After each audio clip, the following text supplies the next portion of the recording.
যুক্তরাষ্ট্রের president Donald Trump কংগ্রেসের আনুষ্ঠানিক অনুমোদন ছাড়াই ইরানের বিরুদ্ধে সামরিক অভিযান শুরু করলেও এখন সেই যুদ্ধ কিভাবে শেষ হবে তা নিয়ে প্রশ্ন তুলতে শুরু করেছেন মার্কিন আইন প্রণেতারা।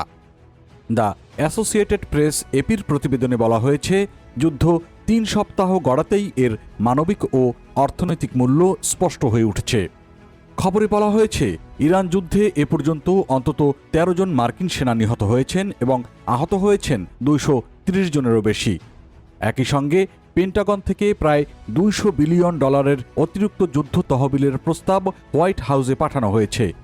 মধ্যপ্রাচ্যে হাজার হাজার মার্কিন সেনা মোতায়েন হচ্ছে, জ্বালানির দাম বাড়ছে এবং যুক্তরাষ্ট্রের মিত্র দেশগুলোও হামলার মুখে পড়ছে। রিপাবলিকান সিনেটর থম টিলিস বলেছেন, মূল প্রশ্ন হল আমরা আসলে কি অর্জন করতে চাচ্ছি। তিনি ইরানের শাসক গোষ্ঠীর বিরুদ্ধে পদক্ষেপ সমর্থন করলেও একটি সুস্পষ্ট কৌশল ও লক্ষ্য নির্ধারণের উপর গুরুত্ব দিয়েছেন। এদিকে প্রেসিডেন্ট ট্রাম্প জানিয়েছেন, তিনি সামরিক অভিযান ধীরে ধীরে গুটিয়ে নেওয়ার বিষয়টি বিবেচনা করছেন।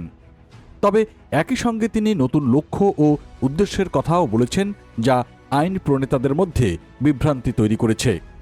যুক্তরাষ্ট্রের কংগ্রেস বর্তমানে রিপাবলিকানদের নিয়ন্ত্রণে থাকলেও যুদ্ধ দীর্ঘায়িত হওয়ায় তাদের অবস্থানও পরীক্ষার মুখে পড়েছে। ডেমোক্র্যাটদের পক্ষ থেকে যুদ্ধ থামানোর জন্য আনা কয়েকটি প্রস্তাব এরই মধ্যে বাতিল হয়েছে। যুক্তরাষ্ট্রের আইন অনুযায়ী প্রেসিডেন্ট কংগ্রেসের অনুমতি ছাড়া সর্বোচ্চ ৬০ দিন সামরিক অভিযান চালাতে পারেন, যা ওয়ার পাওয়ার্স অ্যাক্ট নামে পরিচিত।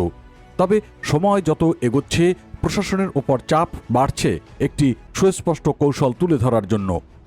ডেমোক্র্যাট সিনেটর মার্ক ওয়ার্নার ট্রাম্পের মন্তব্য নিয়ে উদ্বেগ প্রকাশ করে বলেছেন, যুদ্ধ কখন শেষ হবে সেটা যদি নিজের অনুভূতি দিয়ে নির্ধারণ করা হয় তাহলে সেটা অস্বাভাবিক। অন্যদিকে হাউস স্পিকার মাইক জনসন দাবি করেছেন, সামরিক অভিযানের মূল লক্ষ্য প্রায় অর্জিত হয়েছে।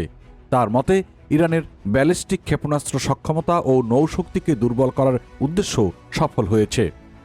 তবে তিনি এও স্বীকার করেন যে হরমুজ প্রণালীতে ইরানের হুমকি এবং মিত্রদের সীমিত সহায়তা যুদ্ধকে কিছুটা দীর্ঘায়িত করেছে।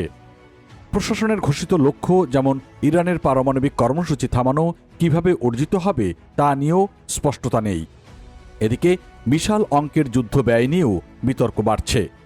সিনেটর ডেমোক্র্যাট নেতা চক শুমার $২০০ বিলিয়ন প্রস্তাবকে অযৌক্তিক বলে উল্লেখ করেছেন। অন্যরা বলছেন, এই অর্থ দেশের স্বাস্থ্যসেবা ও খাদ্য সহায়তার মতো খাতে ব্যয় করা উচিত ছিল।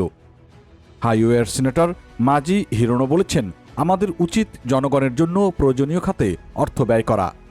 মার্কিন বিশ্লেষকরা মনে করছেন, সময়ের সঙ্গে সঙ্গে কংগ্রেস তাদের আর্থিক ক্ষমতা ব্যবহার করে প্রশাসনের ওপর চাপ বাড়াতে পারে।